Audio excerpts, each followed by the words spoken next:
welcome to Buy versus Rent. We have a special episode today. We are huge fans of Jay-Z, and specifically all of his albums, but also the latest, the 444 album.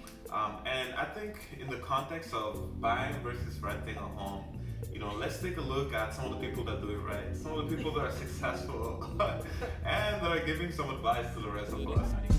Financial freedom, my only hope. Fuck living rich and dying broke. I bought some artwork for 1 million. 2 years later, that shit worth 2 million. 2 years later, that shit worth 8 million. I can't wait to get this shit to my children. Y'all think it's bougie, I'm like, it's fine, but I'm trying to give you $1 million worth of game for $9.99. Turn a 2 to a 4 to an 8. I turn my life into a nice first week release. And I know, it's funny or whatever, the lyrics is interesting, but the advice is so deep here, right? What Jay-Z is really telling us is financial freedom is the only way that you will make it. The tools and the keys to making and achieving financial freedom are accessible to all. Obviously, some people have more of a greater significant disadvantage compared to others, but the principles are the same. And another statistic that I wanted to add on top of that for why it's so important to consider buying a home. There was a study that was done, that was still in 2007, a while ago, but still a relevant statistic, that was comparing the net worth of home buyers versus people that are renting. And it found that homeowners had an average net worth of $150,000 to $200,000 when renters had a net worth of an average of $5,000. And this is incredible. I mean, buying a home really is the oldest way that people have been able to build some sort of net worth. And all millionaires to some extent own their home. Renters should not be the end goal unless renting allows you to invest and build your wealth. So obviously, home ownership is not the only way to get there, but you should know, the situation that you're in and the, opportunity cost that you have, but that you're paying essentially. One of the benefits of buying is your monthly payments that should be going towards your rent is essentially going towards the equity and building your net worth. And this is why a mortgage is powerful. Sure, you're paying interest. Sure, the down payment and closing fees are going to be very high. Really, the takeaway, and this is why I love this song so much, is this is something that you should be thinking about. And I like the statement, the line where he said, "I can't wait to give this shit to my children."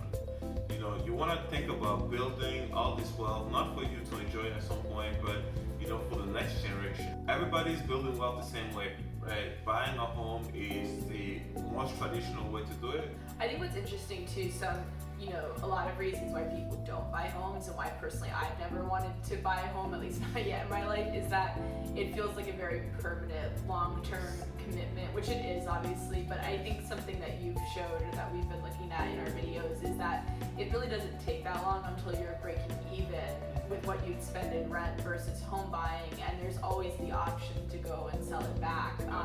So even if home buying doesn't seem like something that's really in the cards for you, financially it might make more sense long term, depending on how much rent is in the area that you're at. Exactly.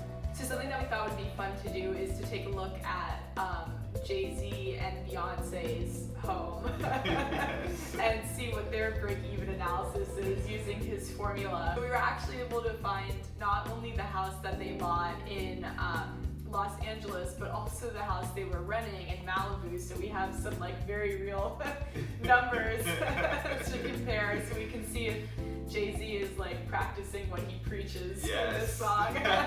So we're actually going to look first at the rental property that they had in Malibu. So their actual rent for this was $400,000 according to the article we found. Yeah. Not only the price, but the pictures. Exactly. I love this so much. This is gorgeous. Really beautiful. You see that view back there? Oh my God. That's amazing. Yeah. I wonder if this came furnished, because this is it must, right? Yeah. Oh my gosh. Chandelier, how much you love it. Yes, I know, I love a good chandelier. How many people are they having over? I know, right? Just a few of them. I don't know Jay-Z's and Beyonce's entourage, how big it is, but Exactly. I hope it's big enough to fill this house. Yeah, I think this was before they had the twins that they were Are you running. So serious? it would have been Oh like my 3 God. people. Wow, look at that ceiling. That's It's incredible. like vaulted. That is gorgeous. I gave myself 5 years to like move into that house. That's your timeline for that. People subscribe to our channel so I can afford to live in Jay-Z's house. I don't think I could even afford the wine in this room, much less the room That's itself. incredible. Gorgeous, gorgeous house. Really, really nice. So that was the property they were renting for $400,000. So we can take a look now at what they actually ended up buying. So this is the house that they actually ended up buying. So they purchased this for $88 million. Once Yes. again, according to the article we found.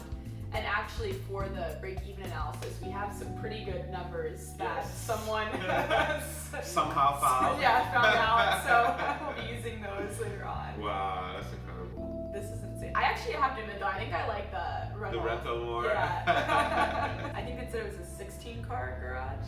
Yeah, something like So, that. yeah, I could maybe afford like one of the cars. I doubt it. Were you saying Kia Soul is like not what Jay-Z is driving? I doubt that he will ever drive that again. Their pool definitely isn't as nice in this house, but Then the other one. than the other one, yeah. Oh, so this staircase, it is like wrapped in leather. So that's It's a fun fact. fun fact. So this is the master bedroom. Oh my god. Yeah, that's like. What am I doing with my life? Oh my gosh. I guess it's a fireplace back there too. That's nice. Oh wow, that's gorgeous. So those are the two houses.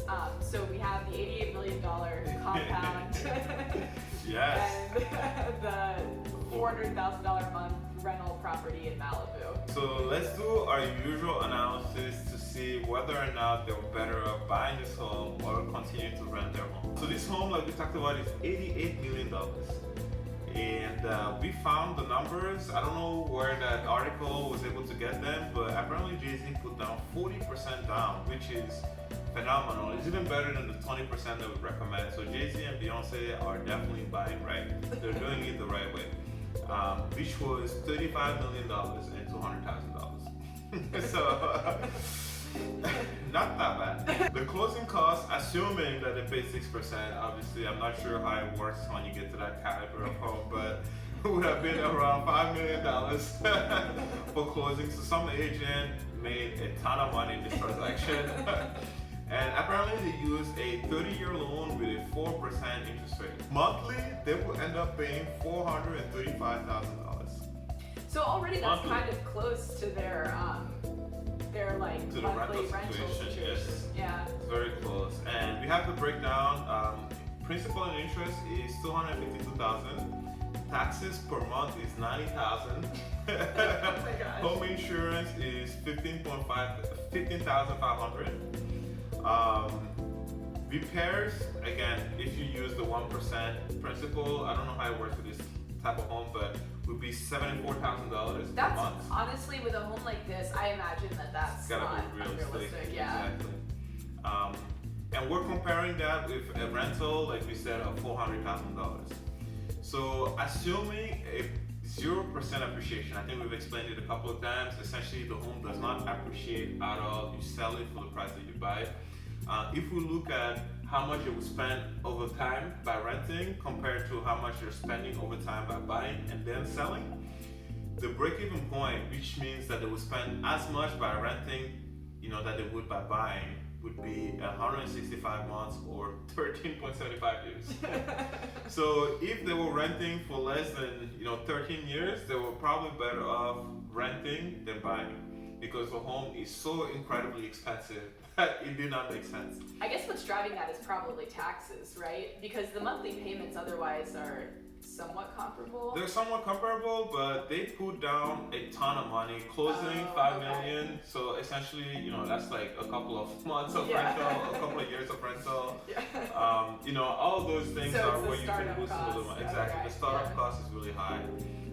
But one thing is here, again, we're assuming 0% appreciation, and that's unlikely, especially with stars like this.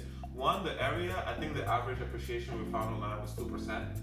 And when it's a superstar like Jay-Z and Beyonce buying a home, by the time they leave their star, power is so high that they're able to definitely make a profit on the sale. Watch, in like a couple of years, they'll sell this house for like double the price or something, something insane. But even if we assume the typical 2% appreciation, which is typical in the area, the break-even point goes to 54 months or 4.5 years. So instead of renting, so if they had rented for 4.5 years in that home in Malibu, they would have spent as much as they would if they bought and then sold this home with only 2% appreciation. So the numbers make sense at all levels. If you're able to buy a property in a good area and get a decent appreciation, you will make money every time compared to renting. And that's again tying it, to the lyrics of the song.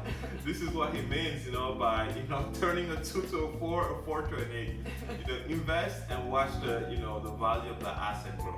4.5 years. That's awesome. That's really awesome. That's great. And it's similar to some of the other homes that we've looked at, right? Where the numbers were a little more affordable. Yeah. Just a little more. The $100,000 home in Bridgeport, which is like a fourth of their monthly payment. I think this was a great analysis. It was obviously pretty wild, but it's cool to see that even at this level of the break-even analysis still works, still makes sense. Yeah. All right, thanks for tuning in this week. Hope you had a good time, and subscribe to our channel, give us thumbs up,